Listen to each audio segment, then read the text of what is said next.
Welcome to Cellar Door Skeptics. We are live, and yes, this is a little bit of a different intro for us. I won't lie and tell you it's a little bit different, but I felt it was very, very important to start this week out a little bit differently. This week we had an unprecedented turn of events. We all know the elections in America have been happening, and it's been a very, very tight race. Tonight, though, I promised that we wouldn't get into politics, but I just can't help myself because, as everybody knows, I have an opinion, and I have a hard time not sharing it sometimes. But tonight, what I wanted to do before I turn it over to our Canadian politics segments and our Canadian laugh segments and theory segments that Buddy has drawn up for us, I wanted to start out with a little bit of a joy and to kind of talk for a few seconds about why relief has swept a lot of the nation and what it is as Americans that we need to understand about the administration that is about to leave. I'm going to play a video real quick, and then after the video, I'll be right back. Van, what are your thoughts? It's well, it's easier to be a parent this morning. It's easier to be a dad. It's easier to tell your kids character matters. It matters. Telling the truth matters. Being a good person matters. And it's easier for a whole lot of people. If you're Muslim in this country, you don't have to worry if the president doesn't want you here. If you're an immigrant, you don't have to worry if the president's going to be happy to have babies snatched away or send dreamers back for no reason.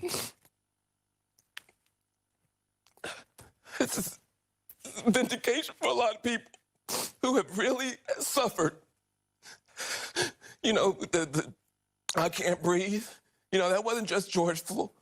That was a lot of people that felt that they couldn't breathe. Every day you're waking up and you're getting these tweets and you just don't know, and you're going to the store and people who have been afraid to show their racism are getting nastier and nastier to you, and you're worried about your kids and you're worried about your sister. And can she just go to Walmart and get back into her car without somebody saying something to her?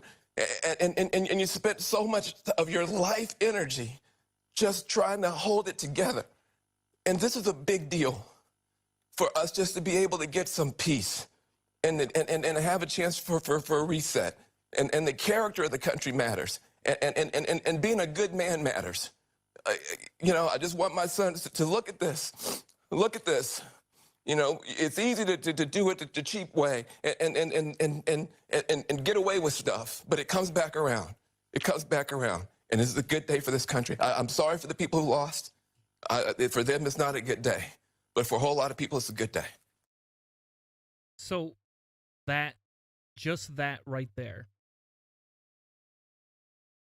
that is why I gave my personal vote for this administration of Biden-Harris. I don't believe it's going to fix a lot of things, but I do believe it stops the bleeding. It is going to stop the complete and utter failure that is the Trump administration. And I'm not talking about the courts right now, because I believe those would have turned under any Republican president. I believe personally that Trump was used for that. That is their only consolence that they had as Republicans to nominate and elect Trump. But what I'm going to talk about, or what I am talking about, is the fact that there are no longer hostages being held by a terrorist who puts his personal love of pageantry and selfishness above everybody else. We can disagree on how to stem racism, how to fix the economy, but today we want a victory over someone who has sown deceit, who has sown lies, who continues to mock our very democracy as well as our citizens. We've won a victory for the marginalized, for those who have worried about having to have their rights taken away. We have won over fascism. We have won over a blatant push towards authoritarianism. And we have just barely won, barely, I say, of our country being pushed over a cliff for destruction. 4 years ago, I stayed up all night crying as Trump won. Not because my candidate didn't win, but because of the vileness and the image that our country looked like.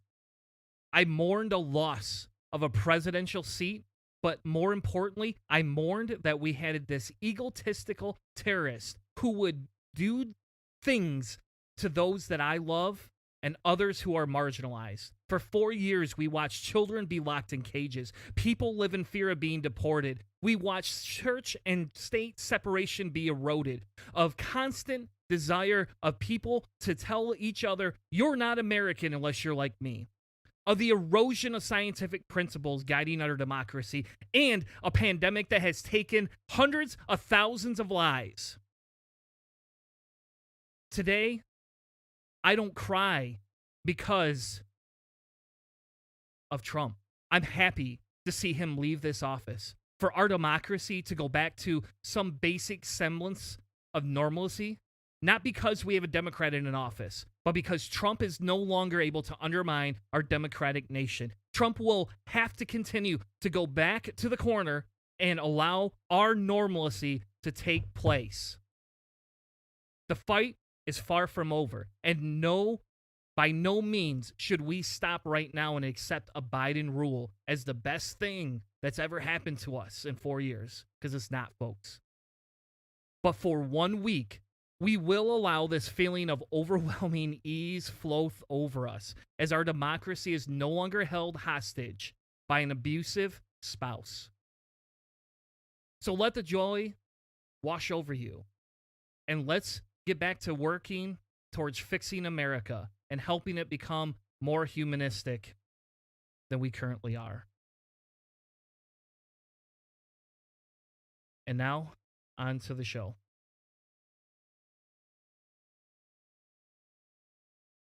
Five, four, three, two, one.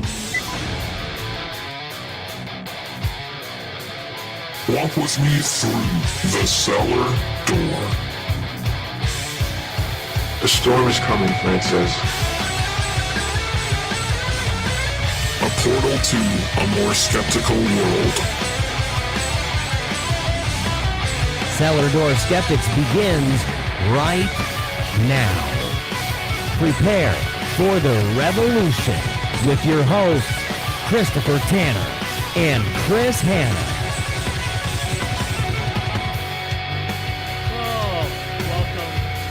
Welcome back to Cellar Door Skeptics. Sorry, I had to start the episode out and disavow the other two in the room, and I apologize for that.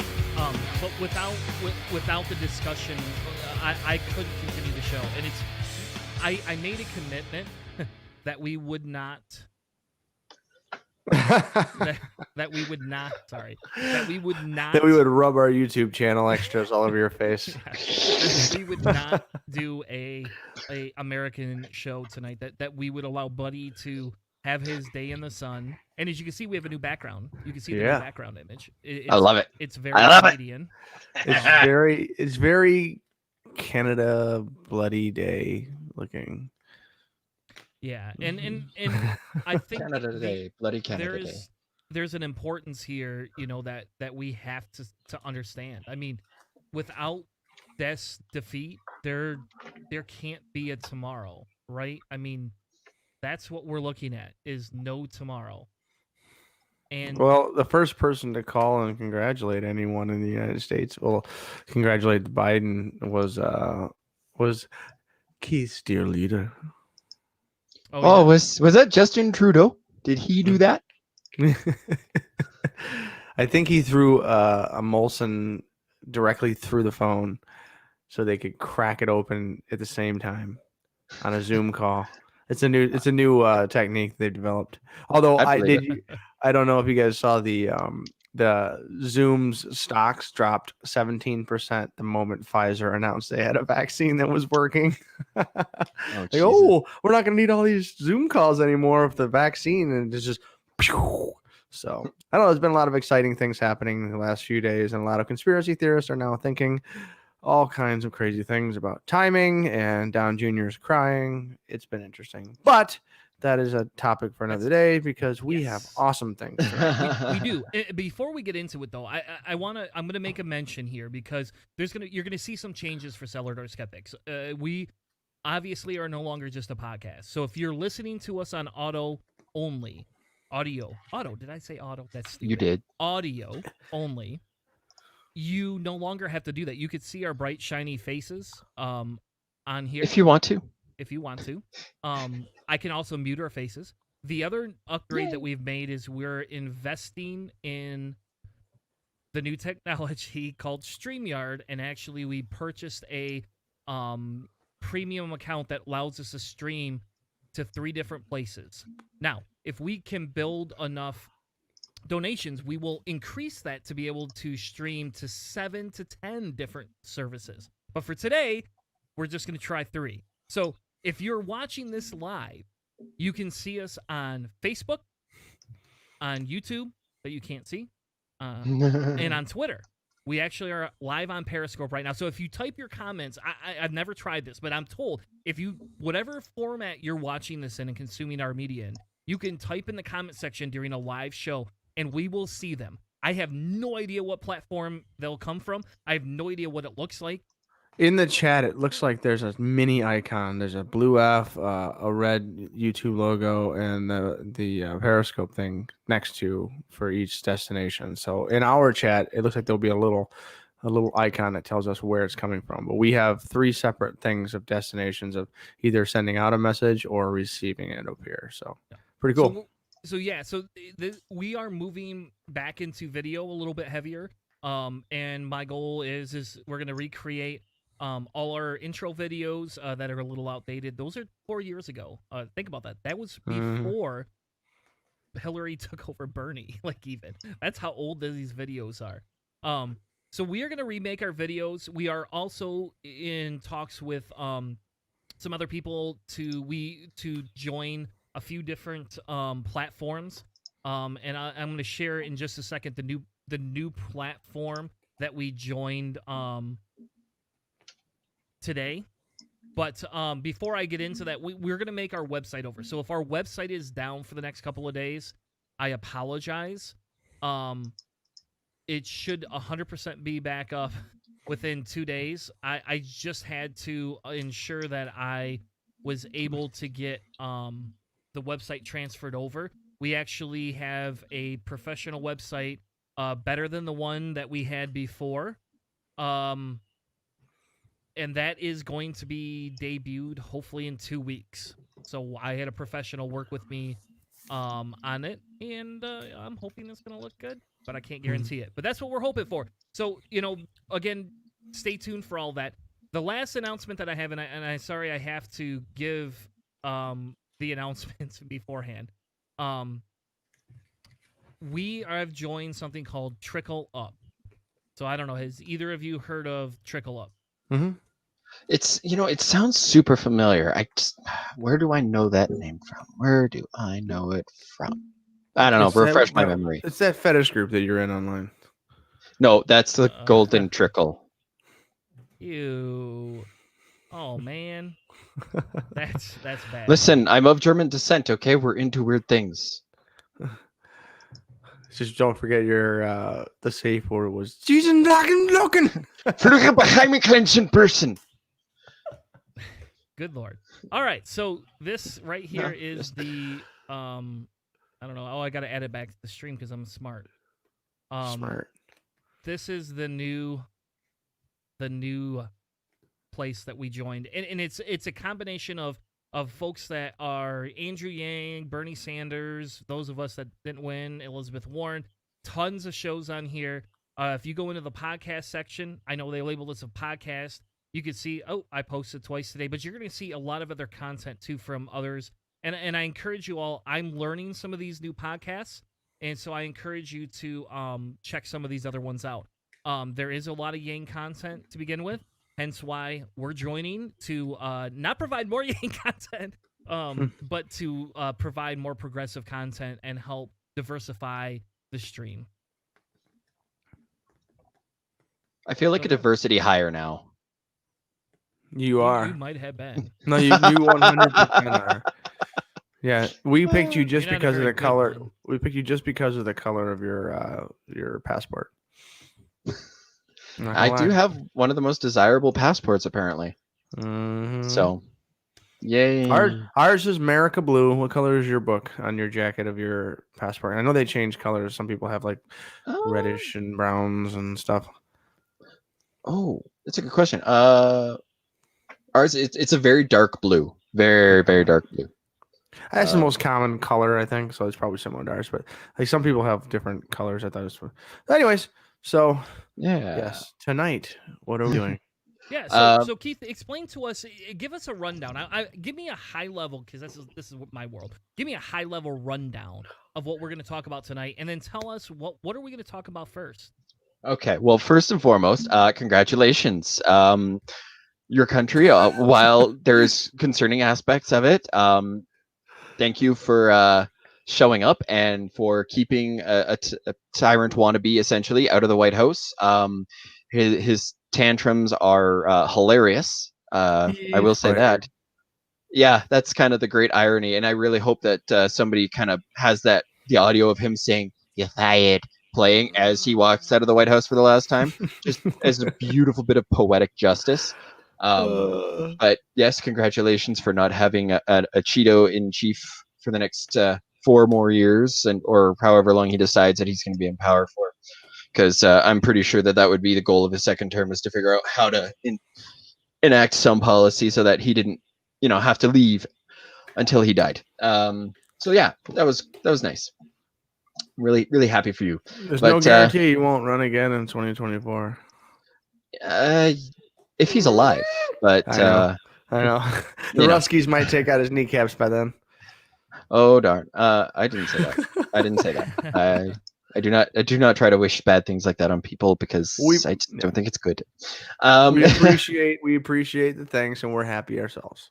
Yes, and that is wonderful, and that made for a great Saturday. I was sitting at work. I got that message from a friend of mine who lives in near LA, and he goes, "Oh my God, Trump's out!" And I'm like, "Crap!" Because I had the results sitting live on my desktop just off my left side, but I was working and I was facing away, and then I hear my phone go off, and I look down, and I see that, and I look up, and I'm like, "How the hell did I miss this? Damn it!" Yeah, I've never seen so many non-political people religiously checking the same Google results. Oh, I page know. daily. I know. Every time they turned their phone on, they would look at it. It was a nice piece of global participation. No doubt. Albeit a kind of a negative thing we were trying to get rid of, but like it's like everybody was we were having a tumor removed. We all wanted to make sure. Yeah, that's the phone call you want. It's in remission. But anyway, the doctor says it's orange. We have to operate. So to get back on track here. Come on, bring us back, buddy. What are we going to talk about tonight? So I brought us a couple of stories out of Canada. One of them, we're going to end on one that kind of made me laugh, because it's so off the wall. And if you tuned into the live stream while we were on it, I did reference how as I was sorting through stories, I stumbled into a rabbit hole on Reddit, and that provided me with the last story. But otherwise, I do have a little bit of a topic that I thought would be interesting to bring about and relevant. It's about problems that we're experiencing in my province. And we're also going to pay homage to the final Jeopardy of Alex Tervek, who has sadly passed away due to pancreatic cancer after a 1.5 year long battle with the unfortunate condition. It was a sad day, and I mean, I know Sean Connery was not exactly popular, and hearing about him die, that threw me off. I was like, holy crap! And then all of a sudden I hear It's Alex weird that Trebek. it's weird that they're sort of connected on SNL. Yeah, Connery was like his nemesis, right? I'll take one of them. Yeah, yeah. It's like the anal rapist or whatever. Like The difference the was, though, penis martia. is that oh man, I gotta turn explicit on. We're broadcasting on Facebook, buddy. But Alex was the difference was is his input into society was a lot different, right? Yeah. He wasn't an abuser. I could be wrong, but I'm pretty sure he's never been accused of any sort of abuse, whereas our buddy Mr. Sean Connery on multiple occasions has been accused of abuse. And he's definitely he was quoted and weirdly doubled down on. I think it was an interview where he had been like quoted like an open hand slap to a woman is okay, and like just like a weird patriarchal like thing that in saying it he doubled down. So instead of saying that I was wrong and changing his mind, he just doubled down on it, and it just kind of stayed with him for the better part of his career. Alex, on the other hand, was. I mean, I don't know anything. I had never seen or heard anything that he had ever done that was particularly poor taste or anything. Like he was just a good guy that from 1983, I believe, was the first episode that he did of Jeopardy. I mean, that's a long run. Most episodes ever, 7,000 or 8,000 as a host. The most episodes hosted by any television host in history. So pretty impressive. Because he was an activist in Canada, wasn't he? He did have a reputation as being an activist. He let's see, he did a fair bit of philanthropy through his alma mater, so University of Ottawa, where he got his degree in philosophy of all things. He went to school there. He donated, I think, roughly about $10 million is attributed to him. He set up annual awards for community leadership. He donated $100,000 to a homeless shelter in Los Angeles. He was very active with World Vision Canada and the United Service Organizations. So like the USO, who would, whenever you think about Bob Dole going and entertaining the troops, that was the organization there. So he was very, very tied to a lot of those. Just a class act. Yeah, I mean, he did, like, in reading about him, like, I know there were a few things that were not exactly inspiring, but they weren't damning. Like, there was one night, I think he fell asleep at the wheel and ended up taking out a few mailboxes, and he moderated a debate in Pennsylvania, and I think, and what I was reading on that is that he spent too much time talking about, like, himself and various things, and that kind of upset voters. So he, in response to that, he actually did an apology and goes, I shouldn't have done that. I misunderstood and I behaved poorly. And to the voters who I robbed of hearing the people they were voting for, I apologize. Which, I mean, don't know. I've never heard a political debate where I wouldn't want to hear more from Alex Trebek than the people that were talking. Right? Like, can we just? What do you think, Alex? I know you're not running. But what do you think? Well, yeah, and I mean, just having him like just throw the questions at you, just knowing that that's exactly what he's done, and how many cameos did he make as Alex Trebek, not as a character, but as Alex Trebek hosting Jeopardy? Like, it was almost impossible for him to do an appearance where he didn't reprise his role as himself. So he did a little digging. So his career spans back to like 1961. So he was in almost 60 years, so 3/4 of his life. Working. He started off in 61 working for CBC, so the Canadian Broadcasting Corporation, while he was attending the University of Ottawa. He did various odd jobs with CBC. He actually hosted a couple of smaller game shows. I was here. I heard about some of them today. Yeah, but it was in '84 that he took over for Jeopardy, which I just found out apparently has been around since the '60s. Yeah, he's not the first host. Not too many people know that. No, I didn't know that either, actually. So I was really blown away when I read that. I was like, wait, what? it's older than that. There's more. From what I've understand, he basically took it and like helped organize it and really Yeah. drive it into the format that it finally like everybody knows a lot of that was helped and driven through his style. He had a couple of things that he had done, like the game shows that he had done had always had an intelligence tinge to them. So there was like it was one that was like a philosopher or something like that he had done, where the early shows that he did were like they were like question and answer shows, like some of the stuff that he did. The Wizard of Odds, that's one that I had heard, and then what was another one? There's a couple of them that what he was doing, like $128,000 question, I think was the other one that I heard. Either way, there was like he was the wizard on that. The wizard, like he was the wizard, and so like he always had this like kind of top down role in the Oh my shows that he god, that's did. hilarious. I didn't realize he was the wizard there. That's funny. Yeah, so there was the Wizard of Odds, High Roller, Double Dare, the $128,000 question which was recorded in Toronto.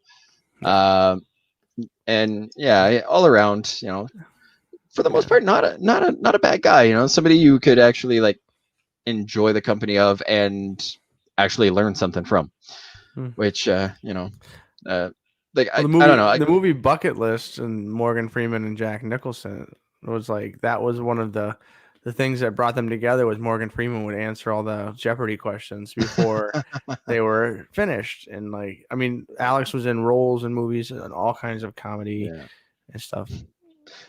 As much as I'm not an Adam Sandler fan, I still love the whole his role in Happy Gilmore, where he just looks at Adam Sandler on the ground and goes, "The price is right." Wait, that was like Bob Barker.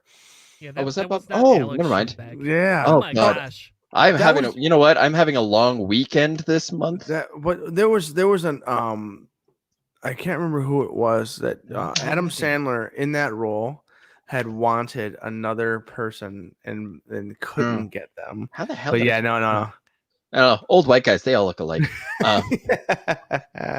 So he was also, as of 1998, Trebek was also a naturalized American citizen, although he was born in Ontario, Sudbury, right? The same province. Breaks, cha-ching. The province where Letterkenny is based out of. So, oh, there you go. Just that's for you, Tanner, that I brought that up. Yeah, you guys watch, like, Jeopardy's pretty big in the States, I'm assuming, right? Like it's a daily thing. Everybody watches that and Everybody Wheel of loves it. Fortune. And I'll tell you a little fact. They had all those. They always released a video game of Jeopardy, right? And I have like all the old ROMs that I put on my Raspberry Pi. Oh, there you go. And like, so there's a couple of Jeopardy ones on there. And I'll tell you who wins those. Not this guy. Not me. You know who wins them? My wife. Because my wife and her father used to watch it as children. Just spent watching. Yeah. I mean, she has so much knowledge. It's like, how you like? Maybe you should be a historian. What the, like what the fuck? Like seriously, I don't know. That's always amazing when you're talking to somebody who's like, not really doing anything huge, but you listen to them and you're like, my God, you are secretly a genius. What is going on here? Some people absorb general pop culture and just generalized information. Like when you hang around with a child, you're like, hey, where's your cup? And they're like, oh, it's right over there.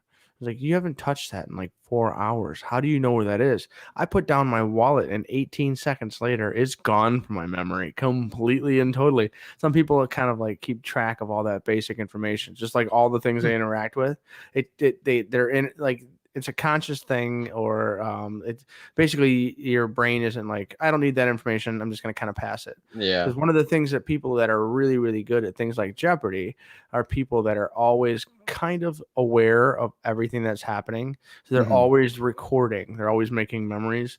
They're good at memorization and they're good at remembering things they hear and see. Because like the Jeopardy stuff was like, they gave you like the big study list, the big checklist, a massive thing.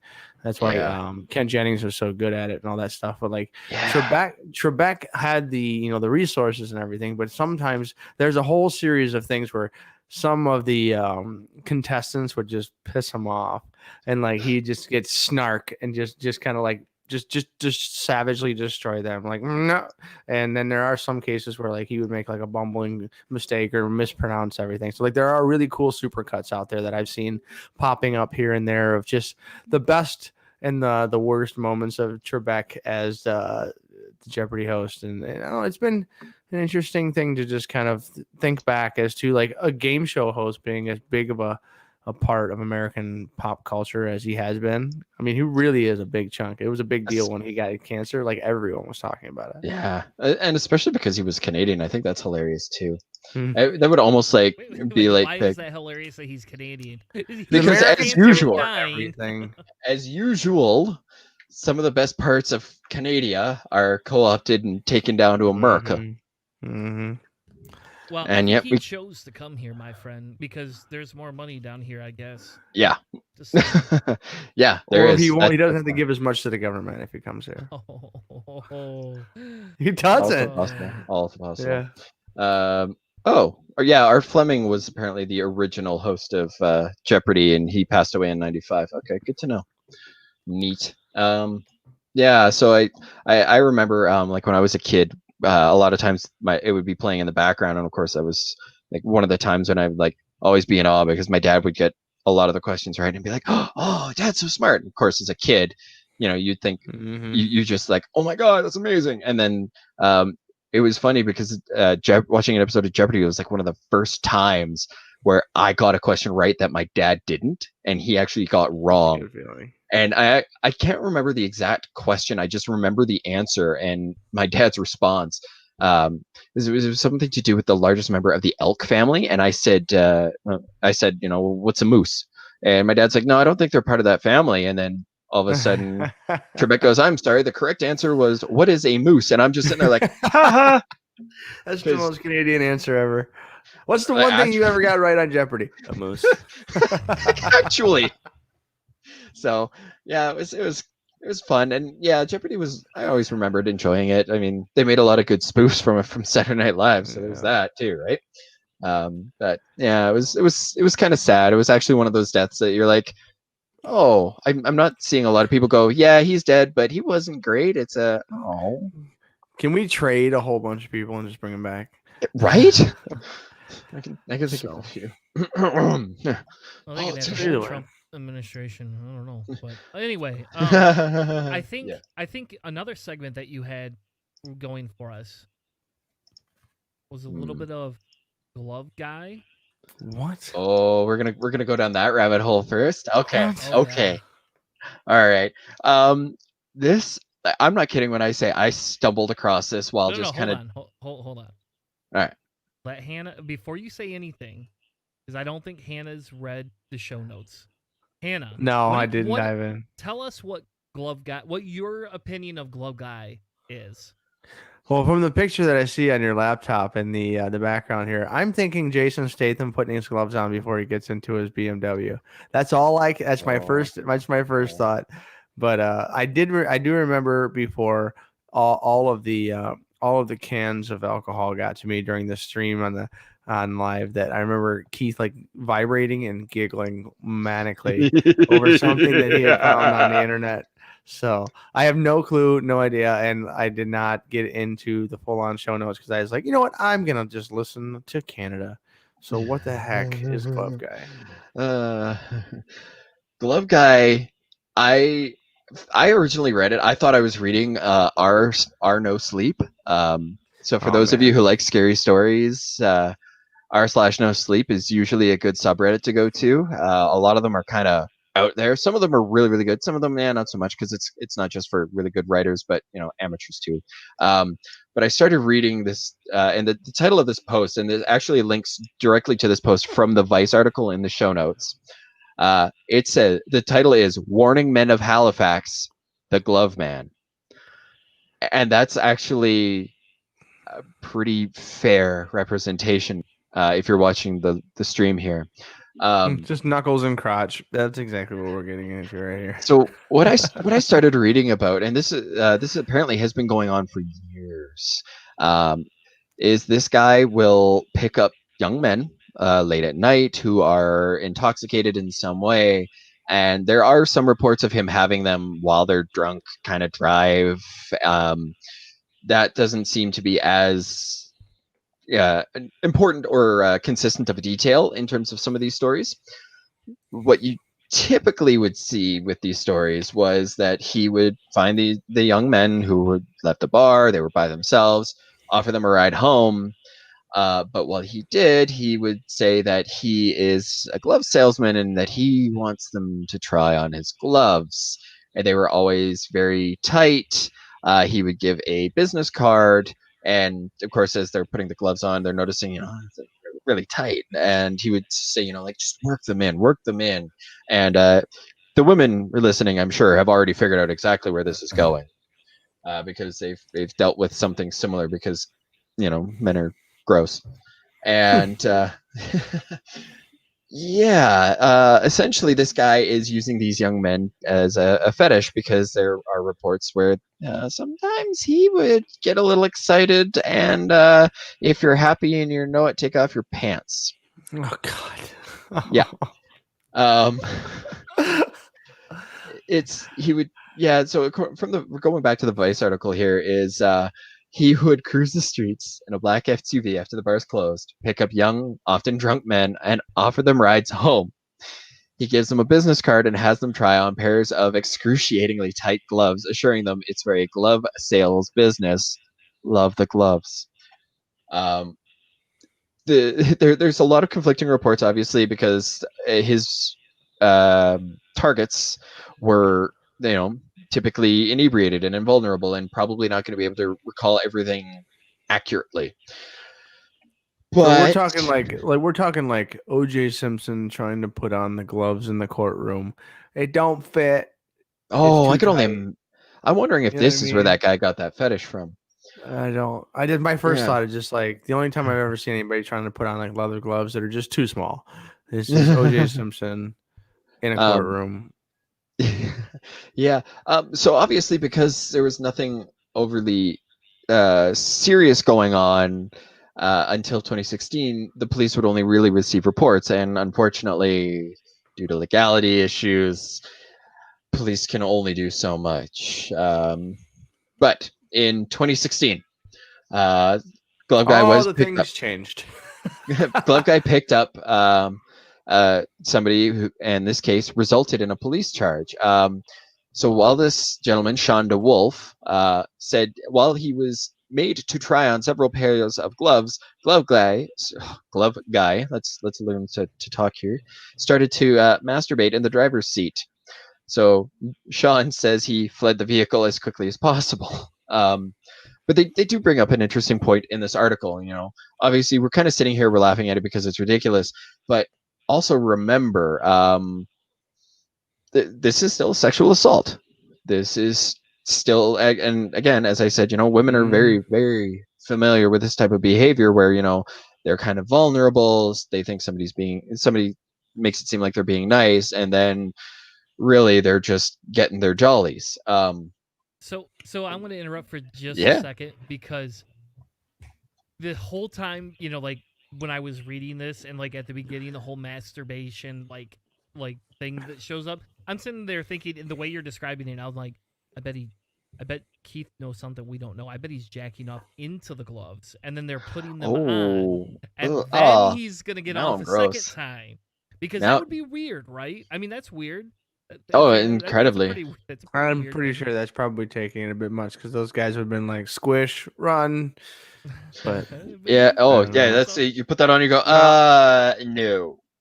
Yeah, no, he probably is. So like, they're like guys that like shoes and like women wearing specific types of things, but also Yeah. guys that like men wearing very specific things. Like it could just be literally just tight Mhm. things on hands. I mean, everybody remembers David Duchovny when he was the hand model, right? Oh yeah. So like the whole concept of those kinds of things, like there are things out there where it's just like that could be a very specific thing that this goes into, and just putting on gloves might have been enough. But it's an interesting story, and I'm glad that Canada still has weirdos just like we do. Now another Oh, question I have, Yeah. folks, is okay, so they label this as semi an urban myth, right?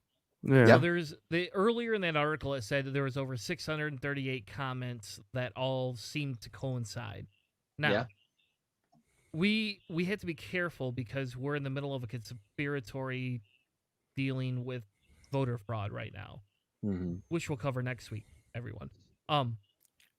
But with this aspect, I mean, how true do you honestly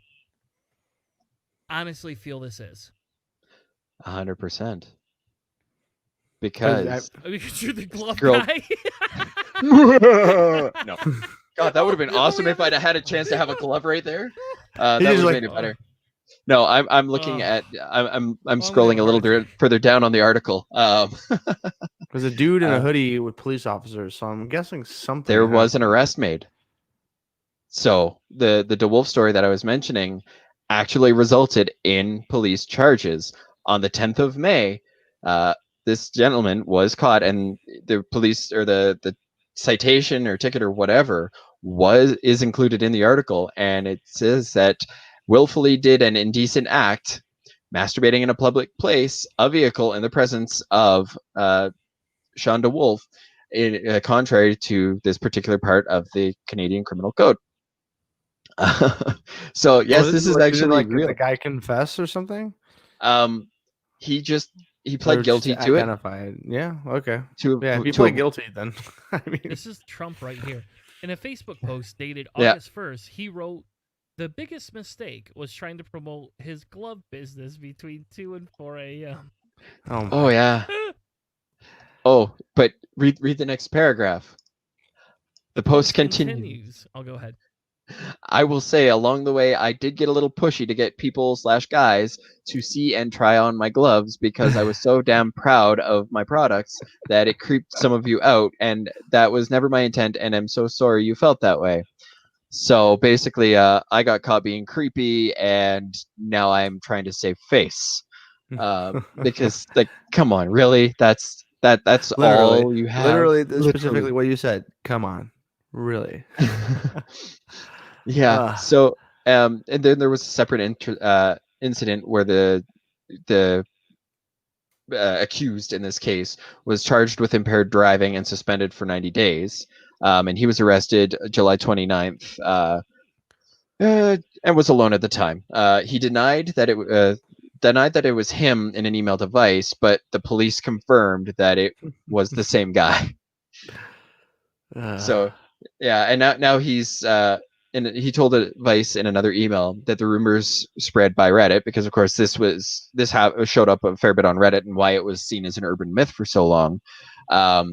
He said that the rumors and the CBC were fake news, and that he was not interested in getting involved in most of these lies, adding, "I would ask you to leave me alone, or I will be suing you for fake news." And saying, "Mark my words, you don't want Can to you say it bleep." in a Trump voice? Can you go back and say it in Oh. a Trump voice? I would ask you to leave me alone, or I will be suing you for fake news. Thank you. I just You're welcome. I'm gonna make a clip of that later. In That's that clip, I'm clipping you.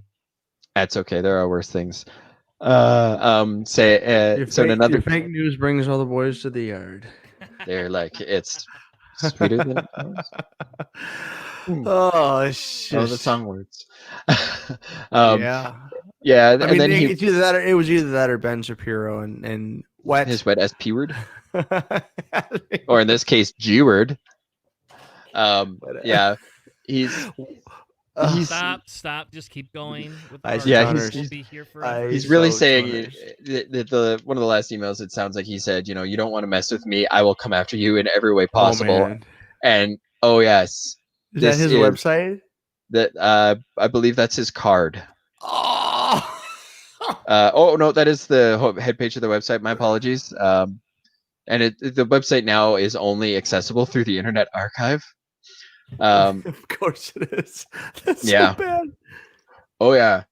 And then that looks like the kind of website that you see in a movie that didn't have a big enough budget, and so they just have someone it's like this is his website. Like it's like a weird or Law and Order SVU, or like here's his Yeah. website. This is how he was luring in the girls or oh, whatever. it reminds me like the Angel Fire websites Oh yeah, where you could and just how like bad those were. Yeah, Oh those were man. bad. You can make your blog site so you could get your emo on Yeah. just no matter what you wanted to do. Yeah.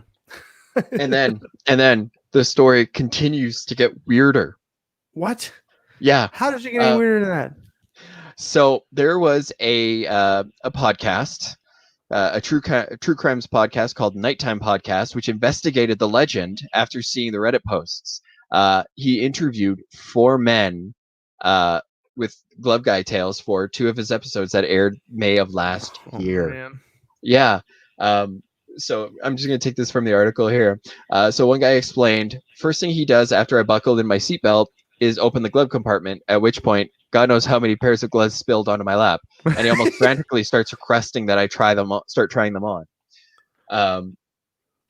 And then can you put these on? Like, how does he say it? Like, hey man, can you put these on real quick for me? Like, well, he's from, as far as I know, he is from Halifax and Nova Scotia, so it's probably got a bit of a maritimer accent. So it's probably like, hey, why don't you put the gloves under there for me, boy? Put the gloves on, you know. oh man. So sorry, I spilled my Guinness in your lap. Jesus. So James, who is the name of the accused, he hears this, and he then hears the podcast Yep. about him. After the interview airs, he registered the Nighttime Podcast as his own business with the Nova Scotia Registry of Joint Stock Companies. Ooh, Then he cyber squatting. He also purchased a website URL and created a Facebook page with a near identical name to the Nighttime Podcast's website, and so the website and the podcast itself. Basically, what he did in order to get around the copyright was he just added the. So instead of Nighttime Podcast, which it was called, he simply registered it as the Nighttime Podcast. Mhm.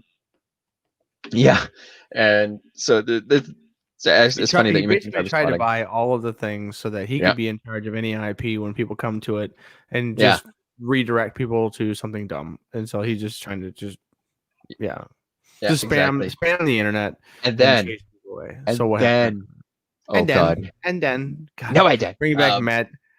Bring it back. Yeah.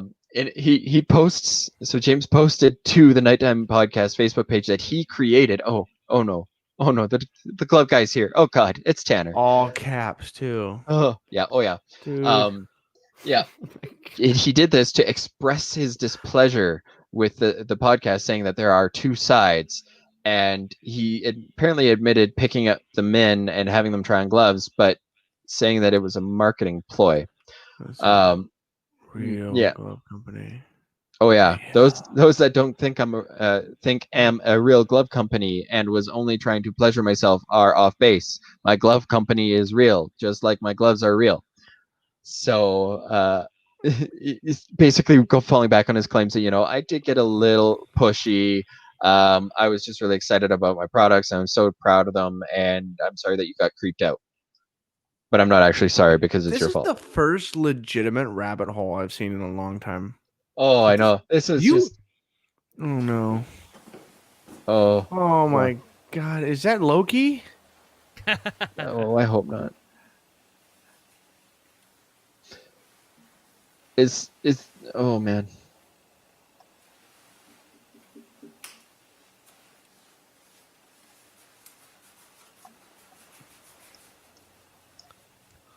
Squish. If you put these on, you will be able to assassinate people in 45% faster time periods. All right, hold on. We're gonna fast forward this a little bit.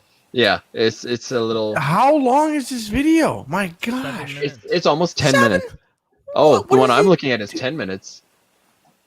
Is he doing the thing he does in the? Oh, he changes change. his jackets. Oh, the website's no longer archived. Like, it's actually up and running currently. Long gloves when you need Oh, to wow. reach into someone's body cavity. Yeah, I was just like, it hurts me that we're so like creepy. that. All of this It's- is like all of this is probably still possibly going to potentially drive people to buy this stuff. Oh, more than likely, just because Three why channels, not? 3 creepy channels. Just yeah. Oh yeah. Like this is an actual YouTube channel too. It's just mind blowing. This Stop. Is he sniffing it? He's sniffing it. Oh, Yep. dang. Those are Batman gloves, dude. And I'm not kink shaming, right? I genuinely, hey, if that's your thing, more power to you.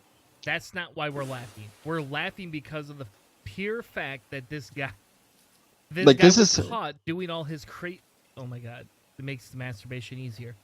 You can feel it. Feel the skin.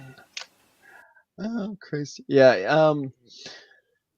Yeah. So the website is actually no longer on archive. I'm looking at it right now. And it is everything you think it is. It nothing has really changed about it. It is still terrible. This is the like the creepiest Tupperware sales party that I could ever imagine going to. This is worse.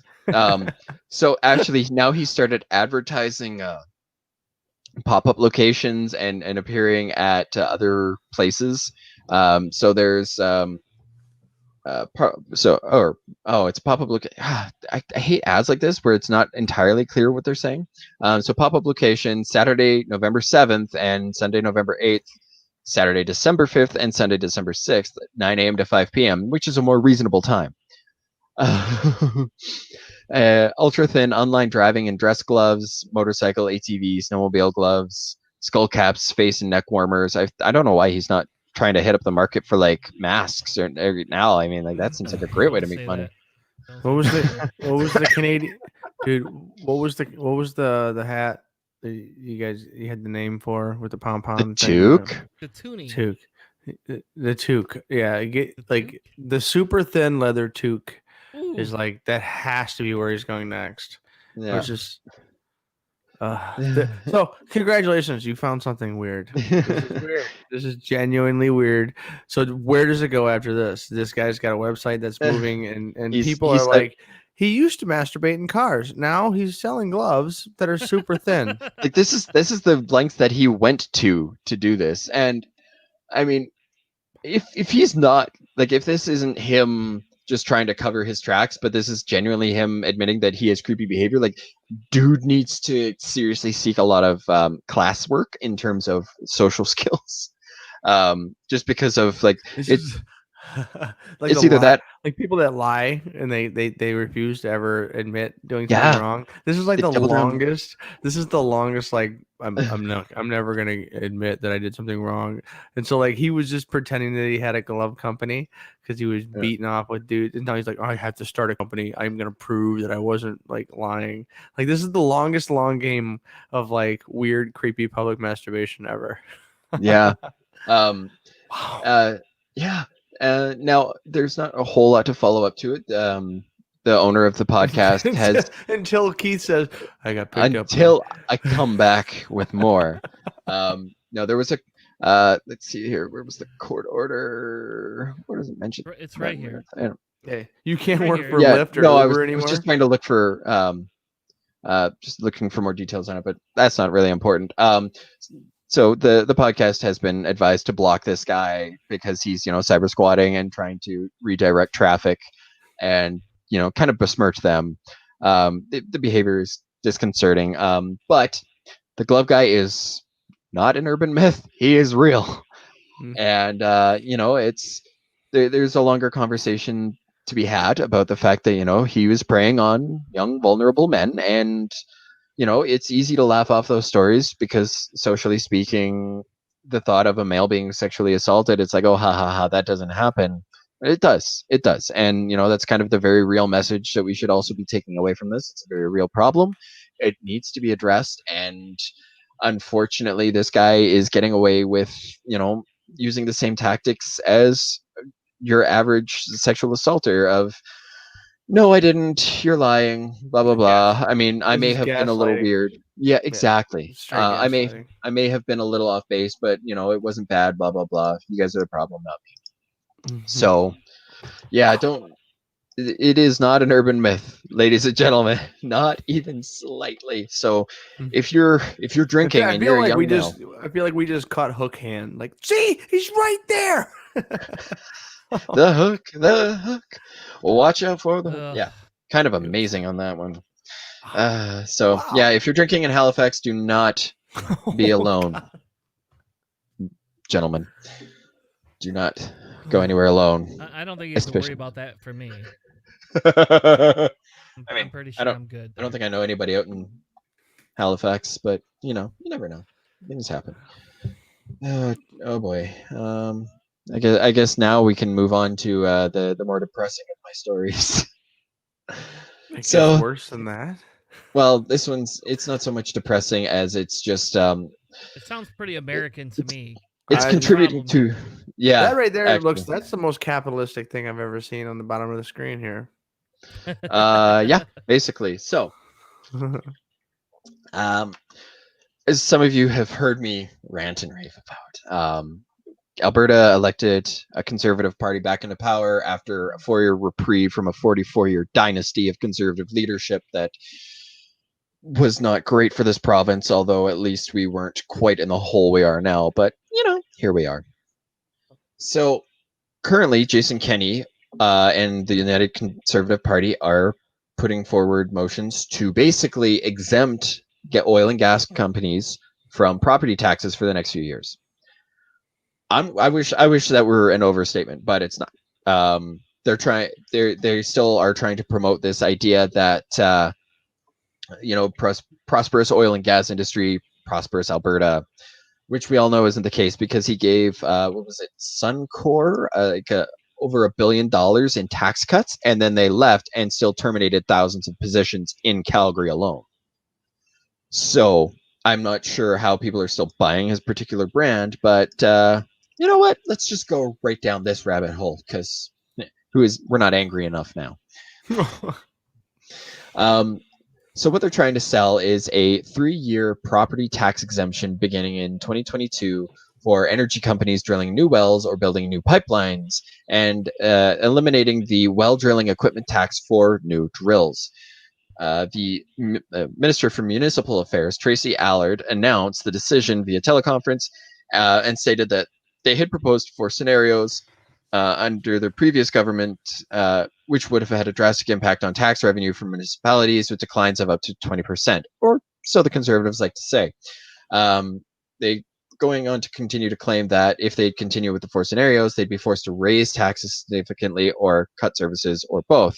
And while true, had they cut it, had Allard cut it off there, they might have made a stronger case. But then it went on to say, we heard from oil and gas producers that if we did not address their tax concerns, they would no longer remain viable. So if anybody's wondering how much influence industry has over the government, voila. It's an argument that you hear all the live in time, America. Come on. Sorry, Well, in for Canada. Christ's In sake. Canada. If y'all are wondering how it happens in Canada, here we go. Is that better? Yeah. It We hear feels these almost like arguments all the us. time. Yeah. And there's a lot to unpack here, and there's a few other things that I actually got to bring in because they're things that I've been wanting to talk about. It just, this is a perfect opportunity because it actually ropes in perfectly. So we have there was an interview with an Okotoks business owner. So Okotoks is a small town like 10 minutes south of Calgary, who actually is a proponent of oil and gas industry in Alberta.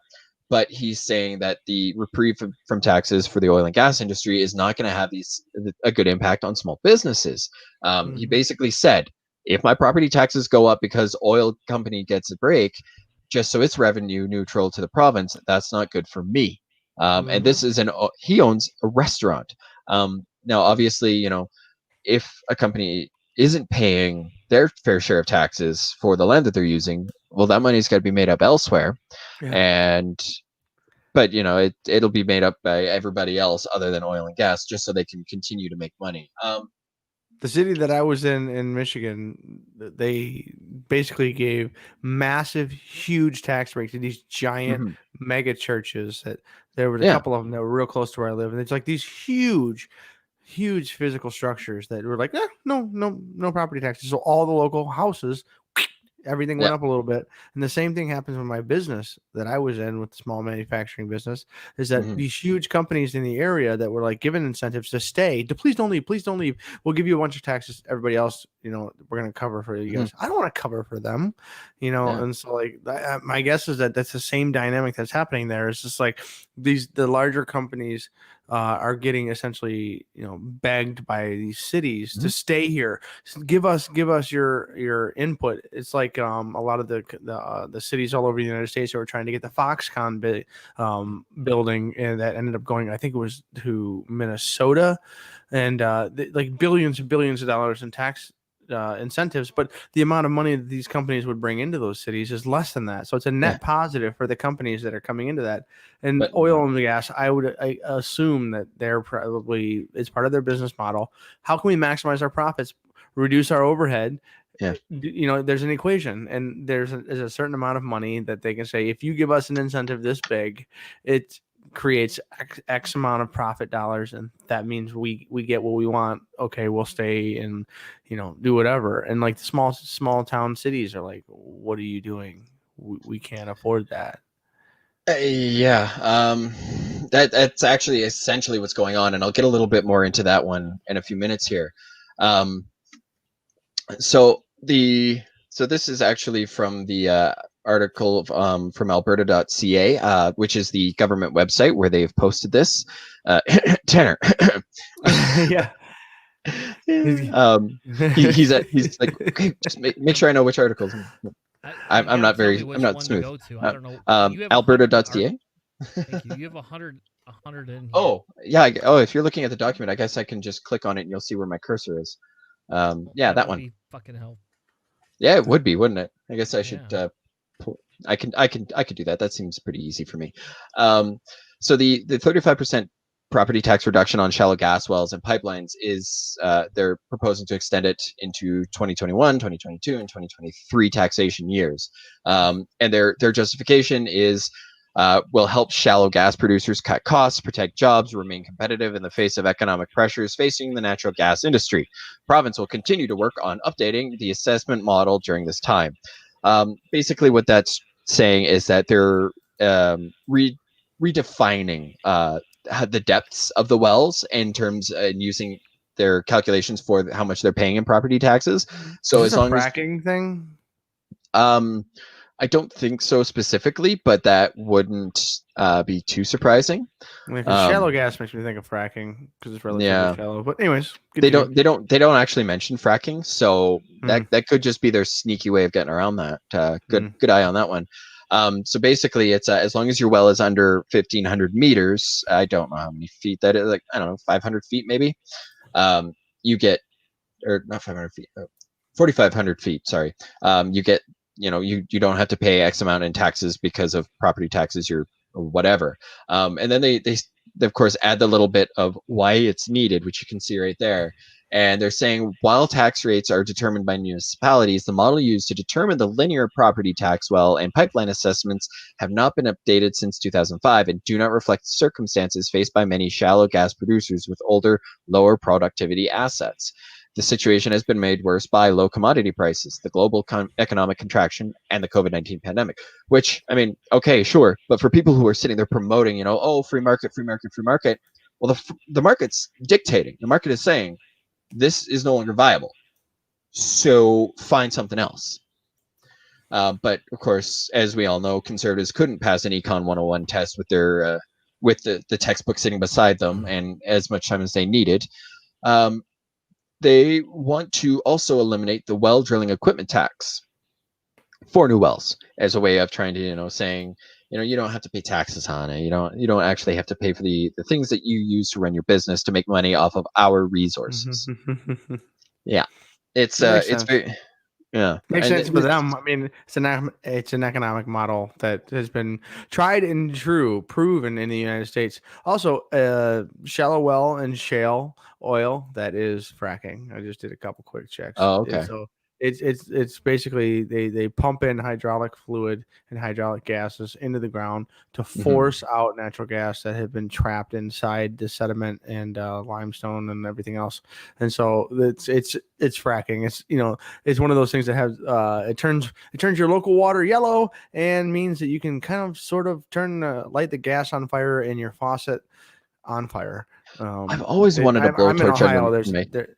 Yeah, I'm in Ohio, and there's a bunch of people that have issues with the mini earthquakes from the shallow well fracking. So this is also another reason why you don't see it anywhere on that, because that word and natural gas is like having fracking and natural gas associated. It definitely is a negative misnomer, and that's why they're avoiding it with like the plague. Oh, I don't doubt it. I've heard a lot of the debate surrounding fracking, but I'll be honest, I'm fairly ignorant of it, other than the fact that that's how they do this, or that's how the basic steps that they take, and those are the problems that it has. It's bad. Yeah, so that's kind of what they're trying to convince us is necessary in order to bring back economic prosperity.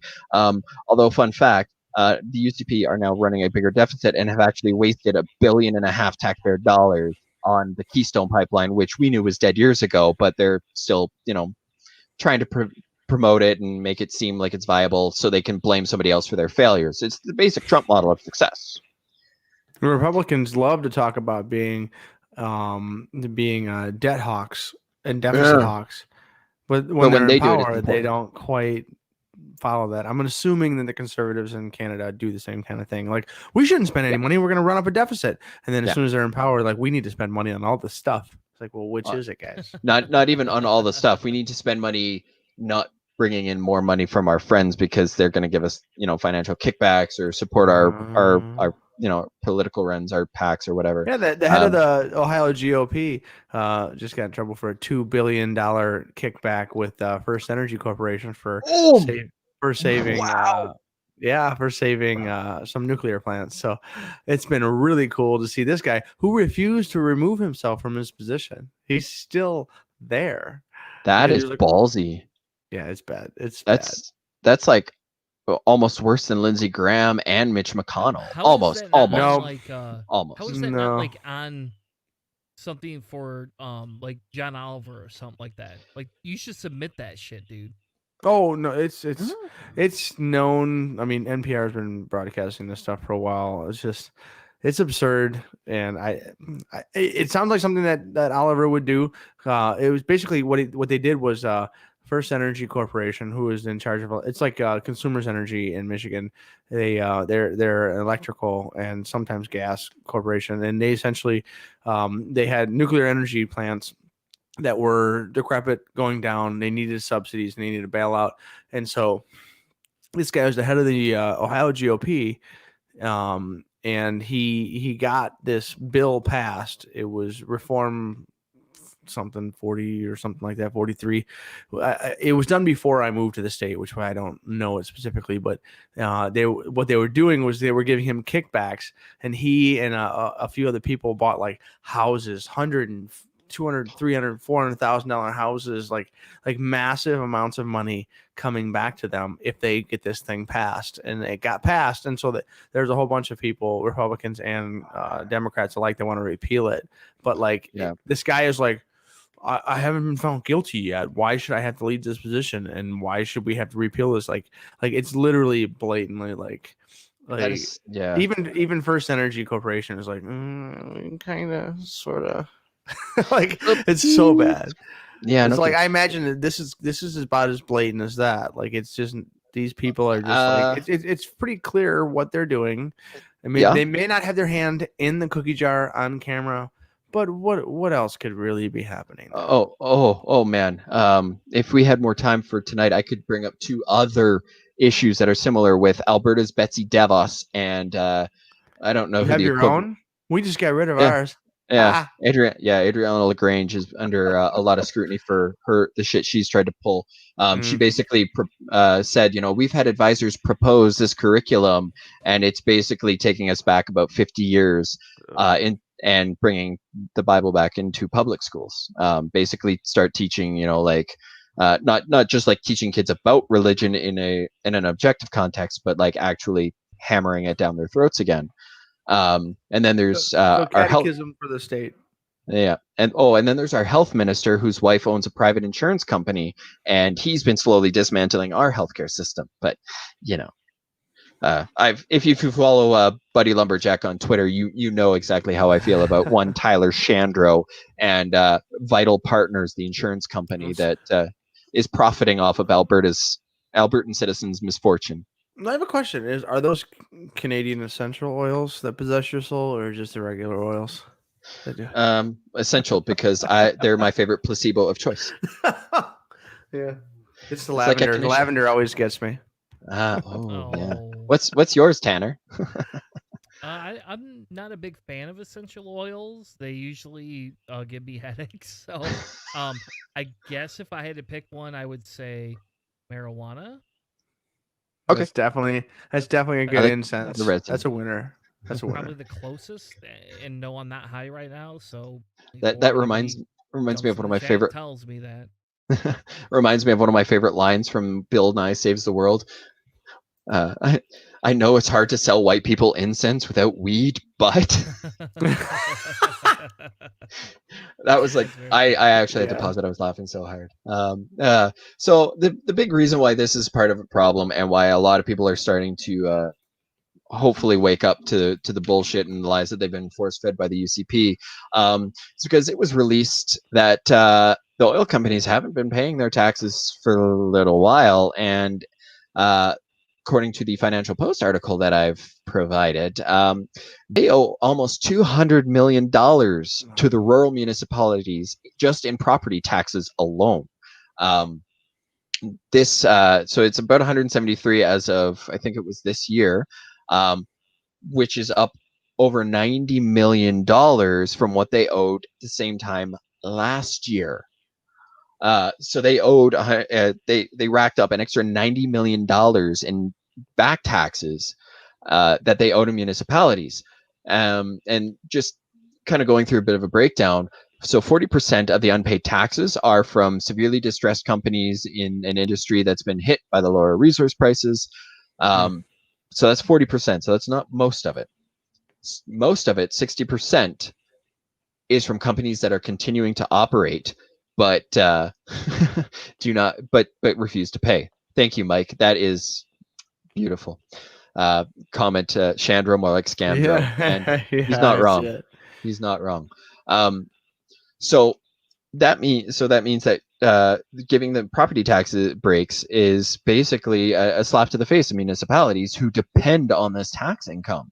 It's estimated that upwards of 90% of annual budgets for certain rural municipalities are actually paid by these oil companies and their property taxes. So by not paying this, now municipalities, they can't afford to pay their public services. They can't afford to maintain their roads. They can't afford to maintain fire.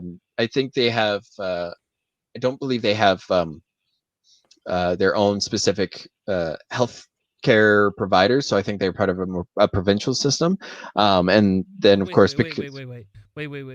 Yeah, a provincial system. So okay, so yeah, I think we've been through this before, and maybe this is a topic for another day, and I don't want to spend too much time going through this, but I didn't think you could choose your own healthcare in your states. So it's obviously there's federal mandates for healthcare systems, but each province regulates its own. So in Alberta, we have Alberta Health Services, which it kind of governs healthcare across the province, and makes sure that smaller municipalities have access. And then in terms of policing, now obviously these towns will pay their taxes as well, but the federal police force, the RCMP, they're the ones who lend their police services, although apparently Jason Kenney is wanting to get them out of Alberta and wants to just supplant them with his own because the RCMP are investigating him for alleged, I think it was a voter fraud or basically misrepresentation. And so he's under investigation by the RCMP, so he wants to get them out. So the well, when it comes to like the tax-based stuff like that, we're bringing it back to what you had going on. It's just like that's a big thing that we run into in the U.S. as well. It's just like all of our politics has turned into being a national politics situation. Like everything that we talk about is national politics, but politics is local first, and people all over our country essentially are ignoring local politics and just like anti-tax because the word tax is there, and or pro-tax because the word tax is there. It's just like we have this weird foundational line against or pro for for these basic concepts of things that keep small cities functioning and alive, and like they're overlooking the entire purpose of local property taxes and all that kind of stuff. And it's just like they're biting the hook of national politics. Like, we'll bring in big giant corporations, this will bring in all this trickle down economics or whatever the situation is, and you just overlook the basic functions of government and the basic necessities to fund government. It's interesting to see the parallels for a lot of the small town stuff that we are dealing with in the US and in Canada. I mean, it's not that far away. It's not that politically different when it comes to humans being humans and having weird instincts that are relatively predictable. Like this is frustrating, but it's not that far off, which makes me feel a little bit better that we're not just this Western pile of idiots that just yell about this. No, it's contagious. It's contagious. Oh god. Well, that's a movie called Contagion. Oh Jesus! It's gone to Canada. you got the virus of life. Yeah, just something like that. So 2.0. Ooh, what would you do if we sent Trump to Canada? What if he wouldn't be welcome. What if we just said, hey, Trump, maybe you should go to Canada and hang out with them? He would probably tell us that we're socialists, and Kevin O'Leary would either become his best. Oh, they'd be frenemies. Actually, I think they'd be best frenemies, where they're doing all these public appearances together and then going behind each other's back to always undermine the other guy. I mean, it would be a hilarious spy versus spy, and one of those hilarious millionaire fights that always turn super passive aggressive, and they end up giving them a lot more attention than they need. But at the end of the day, that also makes us laugh because it's like, wow, you're wasting a lot of your money on dumb shit, but okay. Well, Trump is a chameleon, so he would just basically take on whatever. Don't insult reptiles like that. I know. Well, I mean, that's in the end, he would just assimilate for whatever thing that was keeping him alive. And so after whatever television presentation was done, he would just go out with whatever person that would be best friends. I mean, we could probably just set him adrift on an ice float. With global warming, it wouldn't last very long. Was that Rudolph, Trump, and who else was on the ice? When they Pence. Maybe Buddy the Elf. McConnell. He was on there. No, Buddy the Elf. He wasn't he? Yeah. That's and then narwhal. The narwhal was like, hey guys, you're digressing. You're digressing from Keith's post. So another part of the issue that's coming up is that there are a lot of orphaned well sites where basically companies are abandoning their wells that are no longer profitable, and they're just leaving. They're not paying for the cleanup. They're not paying the taxes on it. They're just done, gone. And then there's this thing called the Orphan Well Association, which is an industry-funded group that cleans up the wells, abandoned wells, of which there are about 3,400 abandoned well sites in Alberta. How is that not a massive lawsuit to just utterly obliterate anyone who did that? I don't know. Probably because they're afraid of biting the hand that's fed us for so long, aka. Don't say that. We're gonna get hit on for a DCAM. Somebody's gonna go stop. That's what Nine Inch Nails said. Oh God! Wait, do they have the line? There's no such thing as bad publicity, though. Cellar Door Skeptics is recently censored by whatever Canadian angry people. Ancon. Yeah, I know. What was the old guy that John Oliver got upset? It was like a Virginia coal farmer or whatever the heck that guy was. But yeah, anyways, either way, let's bring yeah. on the ire So- of the natural they're not- gas crazy people in the north. Yeah. So they're basically they're taking the resources, making their money, and using loopholes to get out of paying their fair share. And then they cut out and just leave a mess. Yeah. Which is So terrible. as I was mentioning earlier, like there are rural municipalities who rely on the tax revenue from oil and gas companies, and that's for up to, if not more than, 90% of their annual budgets. So in at least 20 counties, local governments are who rely on these payments for more than half of the tax revenue are, they have to consider cutting back on road maintenance, property tax hikes, and for residents as well as small businesses, and hiring freezes because they don't have the budget for it because these companies are coming in, taking things out of the ground and leaving. There are some counties that have had to dip into emergency funds for what they were originally intending to be like a shortfall for, if or in the event that we had another disaster like in 2013 when we had the floods.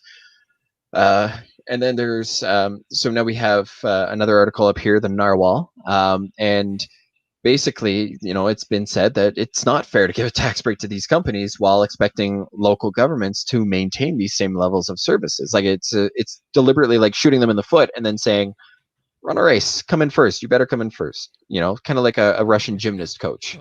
Or like without the or creepy like Biden. That's almost what it feels like. I mean, like we kind of wanted Biden to win. We said, "Hey, you're gonna do this, so we might, you never know what could happen."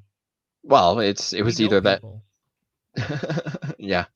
So there was an effort put in for helping these municipalities out last year, but the timeline on that has obviously now run out, and now municipalities are struggling.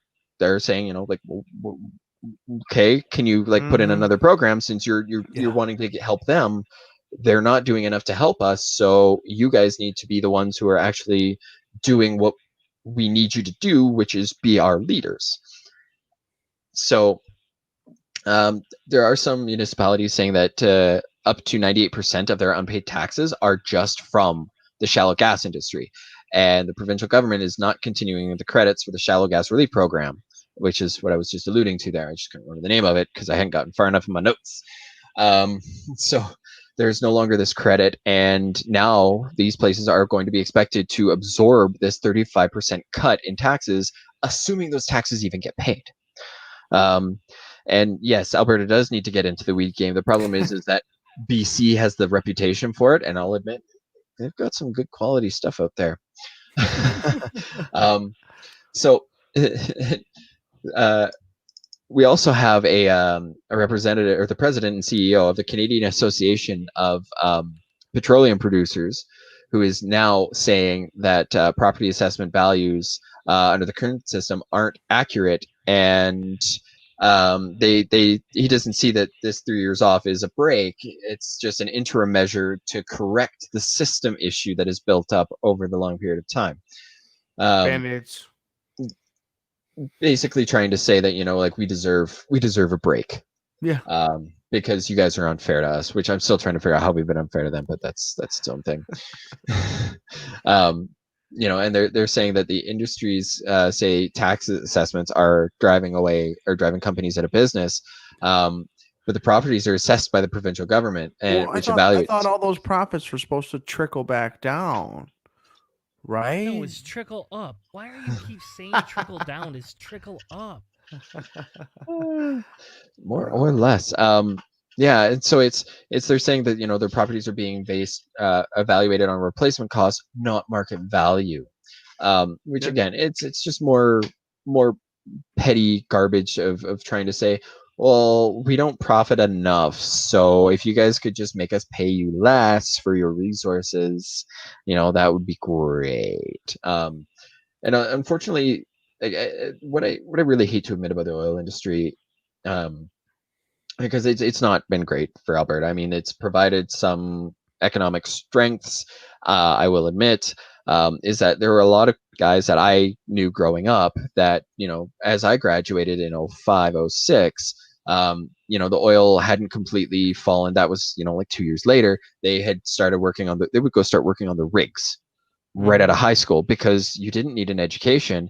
And in 2 weeks, you would work 14 days, you'd get a week off. But in those 2 weeks, you would make 5, 6, 7 grand for 2 weeks worth of work. So you would have a lot of guys coming home. Friday, they get into town, or Thursday night, Friday, they get back into town. All they're doing is, they're going out to the bar, they're picking up drugs, whatever. It was actually to the point where RCMP in smaller areas would increase their presence on the highways on a Thursday night, because Thursday was when the shift would change, and they would catch all the guys who are coming off a shift and just ripping down the highway in their big expensive trucks.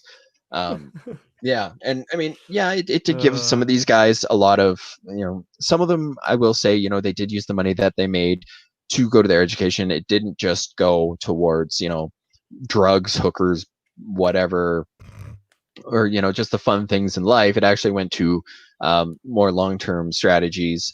And to that I say great, but that wasn't the mentality that a lot of them had. I had a friend who went and worked the rigs. He worked there with a guy who had been doing it for 30 years. And he hadn't moved up. He was still basically just same position, but he was making such good money, and he had made his life so that he would, spring breakup. So around March is when they would stop for 2-3 months. He would go back out to the Maritimes, and that's where he would live. And then he'd come back, and he'd stay on a friend of his couch for his weeks off. He would just stay on the couch like and construction work almost. Like that's in America. That's like if you know how to fix a road. Yeah, get selected to that. Yeah. So you get 3 months off in the winter. You work till end of November when snow falls. As soon as snow's gone, your ass is back to work. Yeah. Basically, yeah. Domestic seasonal worker. Yeah. That's essentially what you're looking at there. And in the end, like a lot of these job systems and a lot of these markets are basically set up and created so that the people who are in charge of all of this labor, they are properly exploiting it. And it's a system that is if an educated worker shows up and she even mentions something like collective bargaining, whatever, like they'll shut the place down, and just the whole city will just be done for. And we do see labor participation areas where there are real issues, and this is a great example of a place where like they bribe you with short-term hits to your wallet, but the long term is that they're extracting the natural resources of the area, and then is a very finite amount of time that can be done for, and everybody is just living high on the hog while it's still there, and nobody's looking at the long term effects of the environmental situation, as well as just the bare economic situation. And you get hammered, and then all of a sudden that golden ticket's gone, and then the city, town, whatever, is beyond desolate. And sometimes the cities even just completely fail, and it just turns into a ghost town, which isn't uncommon in Midwest and places like that. And I would assume that it is probably it isn't that uncommon in some of the more rural portions of the provinces of Canada as well. There are some small like ghost towns. I think a lot of what they've done, or just like a dead city, like where there's just nothing, like people. I don't think subsisting. I don't think we quite have that yet. But there is this. Yeah, there is. Oh, all right then. Right? Yeah. Is it like that? That is a perfect representation of it. Yeah, it is. That's almost what it feels like. Oh, that's exactly what it feels like. They show up for a couple of days, they throw around a lot of money, and it's basically like one of the issues that I ran into, and this is something that we talked about when I was getting my degree in psychology, was one of the problems with kids working, like teens working, is that if they see that they're successful that early, then they're disinclined to continue on with their education and more inclined to just stay there. So we saw a lot of that with guys who would fresh out of high school, boom, up on the rigs, within a month they've got a brand new truck, they're living on their own, they've got a nicely furnished house, they've got electronics out the ass, and now they've also got a mountain of bloody debt, because it's not teaching you necessarily life skills, it's just teaching you how to be a good employee. Well, they So also it, don't teach finance in primary school and no. in high school. So like Mm-mm. the idea of what the credit rate structure is just an alien concept. And so Yeah. all of the things that corporations do to like to land you to opening a new credit card, you're much more susceptible to it if you don't understand the fact that if you take out $100 credit line, you're going to pay sometimes 180, 250 bucks to pay that 100 Yeah. bucks back if you make bare minimum payments, which Mhm. doubling the cost of your stupid coffee maker or whatever the hell it is you're buying at Costco or Best Buy, not a really strong financial investment. But that the understanding of paying cash versus credit Mhm. lines, unless you Yeah. can pay it off that first month. Mhm. There's all kinds of things that they don't teach it. So like I would see that you would see issues with young people getting involved in these kinds of groups and these kinds of corporations, and they take advantage of the labor, and so Yeah. it's kind of sad to see it happening. Yeah. Oh, it totally So, is. And the final thing that I really want to land on tonight before we get to our quick saves here is, there are municipalities where they're trying to figure out how they're going to make up for this, over 100, almost $175 million debt that oil companies have to them, because in terms of credit, they're not high on the priority list as a creditor. They can't go after these companies for what's owed to them because they just don't have that authority. It's ridiculous. It's complicated. I'm not that's entirely true. sure I understand exactly how it's laid out. But basically, they can't. Like, they're owed almost $200 million in taxes. They can't chase for that. And now the companies that owe almost $200 million are basically being given more money to not pay those taxes. And now small business owners are going to be the ones who have to pick up the slack. This was supposed to be the Happy Canada segment, but we didn't talk about all the horrible things in American capitalism that suck. Well, Either way, it isn't. that's It frustrating, influences. isn't it? Like, Yeah. it's a weird thing that like the average people of the Canadian Yeah. society aren't like, why are we allowing this? But I think it's also a situation that we run into the U.S. is like not too many people really know the bare bones. Like, what's the Yeah. skeleton of the situation? They know really all the basics. Like, you see who's making the money, who's exploiting the situation, and who's paying the price when things go bad. And a Yeah. lot of times it's not the little guy who's making all the money, and it's not the big guy who's being left on the hook after all the money has been dispersed. It's usually the little guy who gets left with everything after all the profit's been made by somebody else. And Yep. I mean, it sounds like this is it's. I would hate to say that Canada loves to do cover songs, but they do. Because It's the U.S. perfected that horrible Bruce Springsteen song years and years ago. Of exploiting the exploding. northeast labor force. Explorting. Exploding, yeah. Yeah. So that's about all there is about that. Oh Christ, yeah. It's really sad and frustrating because I have to sit here and listen to the NDP, they would have done this that and this. It's like, but the UCP is letting them get away with not giving you a job and then telling them that they don't have to pay money for the money that they make off of not giving you a job. But hang on, come back, come back. It's frustrating. Oh, you didn't pay your taxes. We're gonna put you in jail. Yeah, so always make the other people look bad before they have a chance to expose what a shithead you are. So, like, Keith, if you use the same method of explanation as to why you don't want to pay your taxes as that corporation did, what would happen to you? I would probably get put in jail. Yeah. Or have some pretty hefty fines levied against me. Yeah. Unless you know somebody like Trump, because it's Yeah. like Canada is Trump's little brother. I'm just saying. At least that party is, but in the end, it's just like they love to say like, well, corporations are people. Corporations are people too. Well, they're not treated like people because when the corporation doesn't do what people are supposed to do, they don't get sent to jail. They don't get reprimanded the same way.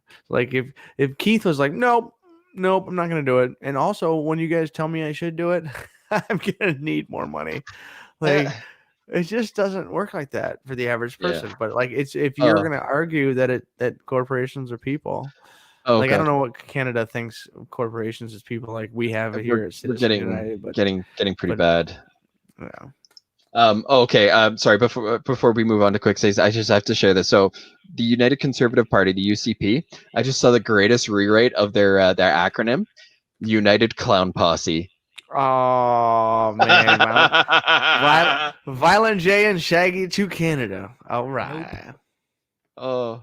Ugh. Oh. So we're gonna end Canada's Miracles. segment on that. Don't know how You're- they happen. You're gonna end on some Maple-Os instead of Juggalos. They're Maple-Os. We'll come up with a better name. Yeah. We're not going to end on that. We're going to go to our quick save segment. I'm taking the show back over because Keith did a bad job at bringing. Why'd you bring Juggalos into it? Of all horrible things from Michigan. Because I saw it, No. it made me laugh. No. All right. Moving past it. We gotta keep moving. Oh my god. We'll never have a consistent show. You're killing me. We'll figure it out. You're killing me. This show was So- supposed to be a break. Oh my god. All right. So speaking of glove guy, the first segment about kink fetishes Oh, brought to really? you by quick saves at cellardoorskeptics.com is welding porn. Yeah, friction welding. So this is like This is dumb. I'm sorry. No, Like, I don't get no. any of this. So what they're doing is, so like when you talk about welding, right? Like when you weld something, like an arc of electricity goes around a circle. It welds only around the perimeter, and this here you're spinning two pieces, and you naturally have friction. And what it does is essentially it rubs so hard that it melts the steel, and steel melts at roughly, I think it's like 3,400 Get degrees fuel Fahrenheit. temperatures.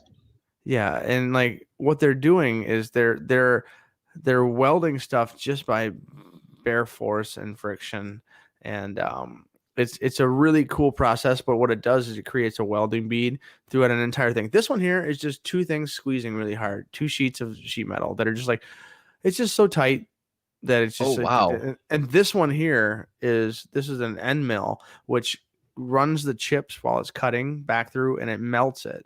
So it melts an entire weld of material. And so it's like when you hear people talk about like when you glue, like you use wood glue and you glue two seams together. If you break the wood using a proper wood glue, it'll actually break before or after the wood glue is into the grains. It won't break on the actual glue because the glue is stronger than the wood itself. These welds and this kind of stuff, these are really cool things that like explain why and how some of these components that you have in your vehicles and things that you see all over the place, like these are really important methods of like joining metal and stuff that most people don't ever see. But like it's just all it is just two pieces getting twisted together, and they reach thousands of degrees and in Fahrenheit, and even close to 2,000 degrees centigrade for all the metric people out there who have a little bit better base 10 system. But I mean it's really, really strong physics, and it's a really short-term thing, and it's really simple. It's very, very simple. Like we're talking caveman stuff here, and I don't know, it's a really cool physical property that you don't see a lot, and that's the first video that I've seen of it, and it's just like that is a really cool way to join things together. That like, actually, that makes me happy to see. It's just like the same processes that are happening there are some of the processes that are happening inside the middle of the earth right now, like molten steel rocks, volcanoes squirt liquid weld everywhere. Are you trying to sexualize volcanoes and natural? Hold on, save I it need for the after show. I don't think you need to sexualize it. You need to put your gloves on before you start critiquing. The face of Cellar Door Skeptics. You don't have the knuckle holes. It's critical to have the knuckle holes. Oh no! Otherwise, you can't drive. You can't drive as soft. fast. I could drive plenty fast. Oh, God. I need an adult here, adult. You ruined it. Fuck you, Keith. This is your show. You fucked it all up, Keith. I'm not the one who All put the right. explicit tag on there. I just want to say that. You did. You started it off that way. I just expanded on it. We'll close out the show with the explicit All right. tag. All right. God. All right. Moving on. Mike. Moving on. Jesus. Moving on to a non-sexualized topic. Oh. Keith's quick save of the week. Yeah, so this is a book that was recommended to me, and I was actually, I found it before I had a chance to order it online. So this is called The Reason You Walk. It's by Wab Kinyu, and I apologize if I said his name wrong. Essentially, he's writing about reconciliation. He's talking from the back of the book, it says, when his father was diagnosed with terminal cancer, Wab Kinyu decided to spend a year reconnecting with the accomplished but distant indigenous man. His father, I'm not going to bother trying to say that name because I'm going to say it wrong, was a beloved traditional chief and a respected elder leader who engaged directly with Ottawa. He was also a survivor of the residential school system, which, if you've heard my previous discussions before, that is something that is a very heavy topic and was essentially a cultural genocide. So it's a that full-on brainwashing system. If not worse, yes. But anyways, so that's a book that was actually recommended to me by the gentleman who has been kind enough to help me out with my segments on topics of truth and reconciliation, as well as residential schools. He himself is of First Nation status, and this was, he and I were discussing not exactly related to the topic of reconciliation, but we were actually discussing other aspects of racism and my points of privilege.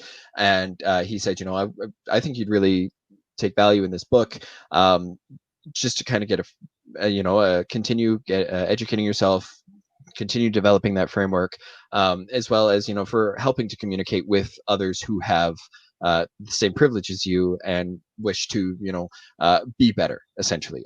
So that's the book that I recommend. It's not a light read, so try to make sure that you're in a better headspace for it. Did you already read it? No, I've not had a chance to sit and finish it. Okay, so you do own the book, though. Oh yeah, it's yeah. Okay, sorry, I didn't see you weigh the book earlier. Oh. So I was gonna say is what I was about to say is that I was gonna throw that in my cart. Other than the pure fact that I'm not paying the ridiculous Canadian price for this book. I mean, that's just insanely ridiculous. I was gonna say I'll send it to you on Audible, or I'll buy you the Kindle version if you want, or the paperback version. But I'm not gonna pay Canadian dollars. But I would buy it because in a month, what I expect out of this is I expect you to give me like a 20-minute review of the book. Sure. Right? I think this is a good topic, and we've talked about this, and I know I keep extending our show longer, but we've talked about this on the show about understanding other people's points of views. And yes, we're three white fucking guys on a show having conversations about things that is not our nationality. But I think the difference is that Keith has spent a lot of time doing research into these things. And yes, we probably would benefit from having somebody who wants to come on. But we're not popular enough to have anybody join us. So, if you get somebody on, or if you yourself are listening to this on any of our platforms and you're like, hey, I would love to volunteer to school three white guys on this topic, bring it on. I love that. I would love nothing more than to be corrected. I would love even more to see Keith be corrected. But yeah. I think that our goal is to try and present some of this stuff as best we can, because we think it's that important that people hear about it. And the whole point of our show is we're trying to broach the Canadian sector, right? Because the goal is if we have to leave America, which we almost thought we did, we need a safe place in Canada to land. But these topics are so important to life; they transcend country. And Keith, it's a North America thing. Indigenous peoples, it's U.S. and Canada. It's not exactly. Amen. And if you're, and I said that a lot on some other shows, I don't remember what it was, but if you're reading this, Keith, then my expectation, if you're going to be part of our show, is we get a book review to some extent where you engage Hanna and I, who have not read it, and then you yell at us for not reading this book live on air. That should be that should be the thing, and that's my king. Well, Anyway, moving on. what's our safe word? Pork and beans? No, Whiskey. Scotch. Anyway, Maybe a hearing aid squeal. nope.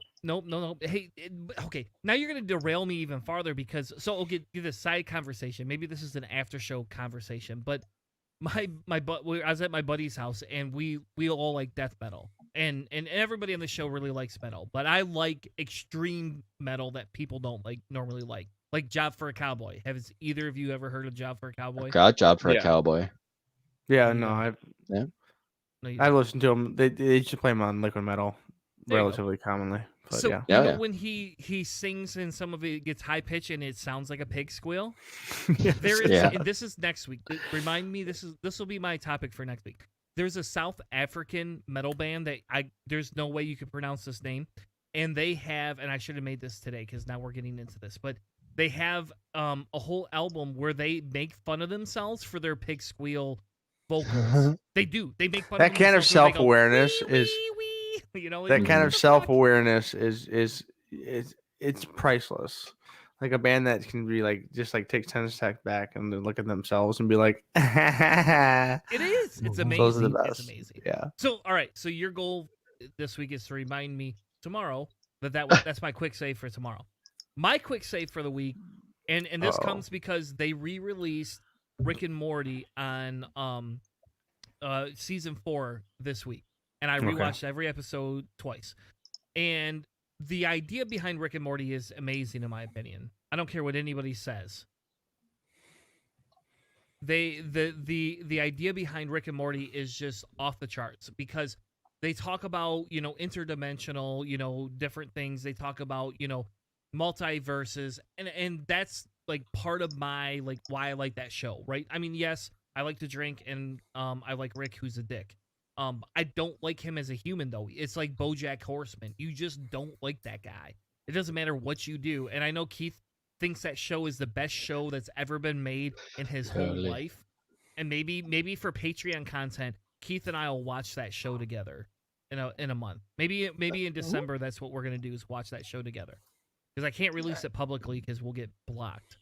Oh yeah, that. But yeah. So at the end of season 4, or at the end of season 3, go back. Rick and Morty Rick basically gives his daughter a choice to say, "Yeah, I'm a shitty father. What do you want me to do? How do we fix this, right? How do we fix our relationship? How do we do all these other things together?" And it says, if you want your own life, I can clone you essentially and give you your own life. At the end of season 4, they come together. So all of season 4, you ignore this plot point from season 3, and you're like, what in God's green earth? At the end of season 4, they bring them back together. And the best part of this whole thing is my son and I debated this vividly.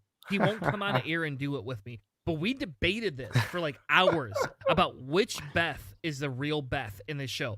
And here is a bloody article I sent to him, and I said, see, this gentleman, and this is why I like this article, he ran this through an AI help simulator Oh my God. that analyzed data lines. And remember when we talk about Roscoe's Basilisk, right? And this is Roscoe's Basilisk, or what was the name of that weird one that you and I did, Hannah? What was the name of that thing?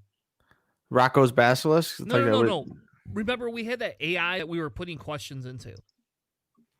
Oh, I don't remember exactly what the AI was. I did a basic presentation on artificial versus general artificial intelligence, No, which, we but did, but we had one where this is that one website that I found. Yes. It was my quick save Yes. where you would ask it questions, and it was essentially an artificial intelligence that you would bring it back. It Yes. would we would ask it questions like are humans obsolete, and it would answer you in this weird, creepy God horror exist? movie stuff. Yeah.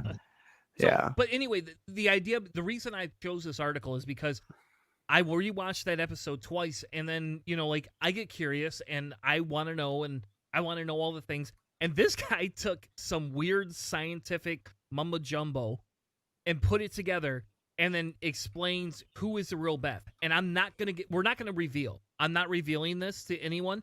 This is you want this. this link is here. Maybe I'll have a Patreon only content, or maybe I'll release a video later this week talking about this. But his process is get all the lines of dialogue. There's the from philosopher all the AI. best. Yep. Philosopher AI. Yes. Hmm. He just uses GitHub to do this, but very similar concept. And we're going to run the lines through a personality insights algorithm.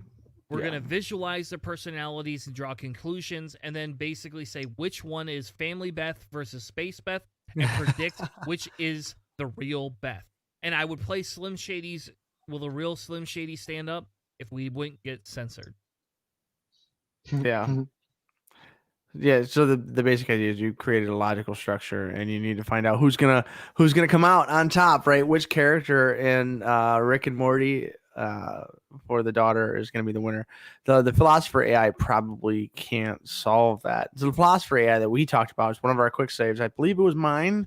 It was the thing, or it may have even actually turned into a full segment. I'm not entirely certain, but it was you could ask it real questions like, are humans naturally evil? And this artificial intelligence was pulling from a series of databases that would bring that out. And my guess is this guy is probably using something similar to that, bringing some kind of cohesive and relatively like server-based artificial intelligence that would just bring some information. It's like a highly evolved bot. So like basic bots on the net are super easy to get to, but like having someone that has access to like a real artificial intelligence, it's always a specialized artificial intelligence, because we have never created a general artificial intelligence, which would be one that's self-aware. Artificial intelligence is a specialized one. Is like it can be anything from your dishwasher to your computer is a specialized artificial intelligence. So it using that terminology is interesting, but it's pretty cool to see that someone was using some real numerical computation to try to find out a cartoon plot point on a TV show. Yeah. I don't know, man. Like, to me, cool. It was amazing to me. I don't know. I don't know how else to say it. Like, it was. I need to catch up on the season so I can like have my own opinion. Yeah, you do, because at some point we'll do an after hours show where we can talk Rick and Morty. I could spend all day talking Rick and Morty. No, we're not gonna hump Rick and Morty. That's creepy, Hannah. Anyway, as the show wraps up tonight, it's been fun. It was Keith. It was fun letting you run the show, even though you chose not to show your own links, and I had to do all your own work for you. But it was fun letting you drive the seat and learn a little bit more about Canada than we had in the past. It was fun to share, and sometimes I like shattering the image that my country is perfect, because we're really not. So a couple of things real quick. We're gonna go through a couple of things. So I got a special surprise that even the hosts of this show don't fucking know about. We're gonna do an after hours content, which we normally almost post on our Patreon. It won't be very long. It'll be probably like a 10 or 15 minute show. But we're going to do an after show, folks. And it will not be on the stream. The links are in the chat or the comment section. Supposedly, that's what they tell me it is. But we're going to broadcast it live as a Patreons only, non-Patreons only, exclusive, which doesn't make any sense because that's how Canada works. Process. But we're gonna air. I've already scheduled it. It's gonna be live here at midnight. And you all will be able to join in with us. And it's just gonna be an off-the-cuff type thing, 100% uncensored. We would love for anybody that wants to join us to join us on any of those streams. In the future, we're gonna be posting this stuff up on our Patreon content, because that's how we roll, and that's where we want to go with some of this. So if you want to like, subscribe, if you're on YouTube and you want notifications about future shows, all you got to do is go and hit the subscribe and notify me buttons on there, and maybe I'll make a video on how to do that later. I don't know if it's worth it or not, but maybe I'll do that and make a video so you can do that. But if you fuck you, Hannah. Stop making fun of me for using my hands to point out things you can't see on my screen. But we are going to, we are 100% pushing out more content. Our goal at Cellar Door Skeptics is to give you more content daily, whether it's through blogs, videos, chats, and if you want to join us on Patreon, you're welcome too.